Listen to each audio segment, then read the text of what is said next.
Plus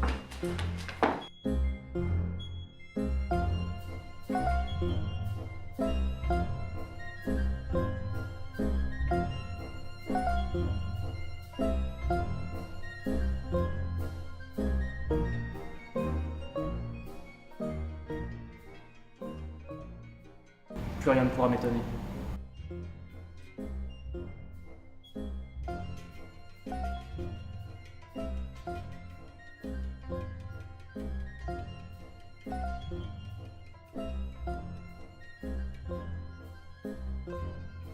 Tu as réussi.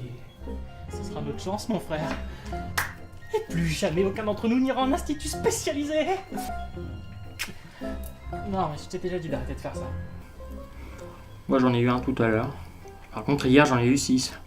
Ils m'ont coursé dans la forêt et j'ai eu du mal à m'en défaire. J'ai même dû en démembrer un avec une truelle. Depuis combien de temps il est malade?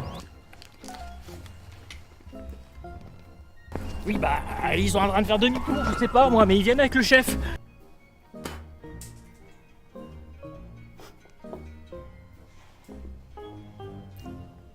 Et après, je te la donne. Tu arrêtes ça! On ne gâche pas la nourriture. Sucre. Enfoiré! Mais toi, la con imbécile, viens attraper! Allez chercher mon frère! Alexander, je t'emmerde. Ils sont où? Hein? Ils sont où? Ah, j'avais raison, il faut que je ce jeune, hein! Là, il est où ton chef-d'œuvre?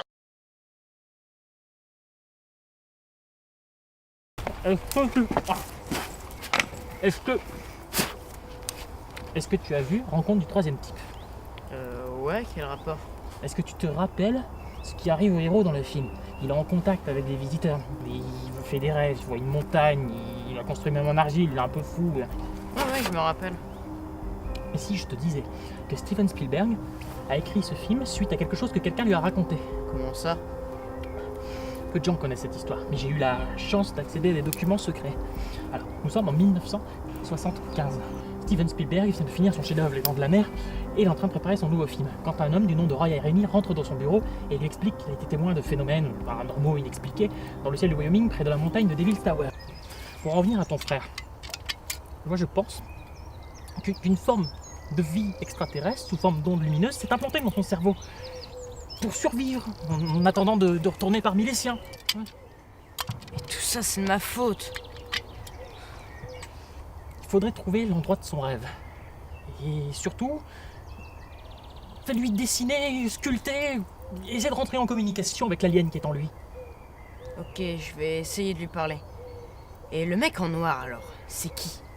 Alors lui, c'est le méchant. Il y a toujours un méchant qui veut capturer l'alien. Faut que tu t'en méfies comme du côté obscur de la force. Moi, pendant ce temps-là, je vais chercher après le menhir. D'accord? Et on reste en contact. Je suis Jean Lannes, maréchal de Napoléon Bonaparte, mon empereur bien-aimé.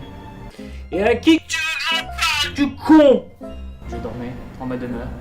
Je me suis réveillé allongé sur le sol à l'extérieur, après avoir ressenti une vive émotion. Un peu comme lorsque l'on sort d'un cauchemar. Puis je me suis abrité ici. C'est toi le mec bizarre qui parle au gamin? Je comprends mieux maintenant pourquoi t'hésitais à venir.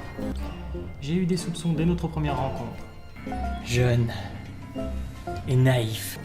Ton instinct, tu dois suivre. Je te préviens, si tu fais un pas de travers ou si t'en lâches un sur mon passage sans égard pour mes narines, je t'expédie en enfer avec une balle dans le fion. Tu reviens de loin? Salut, moi c'est Fritz. Je connais pas. Ils ont plus de ressources que vous ne croyez.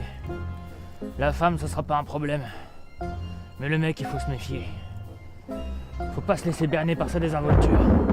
As-tu peur de lui? Je l'ai arrêté une fois. Je mettrai encore plus de cœur à le buter. Qu'est-ce que cœur? Merde. Voilà, merde. Qu'est-ce que merde? Synonyme de cœur.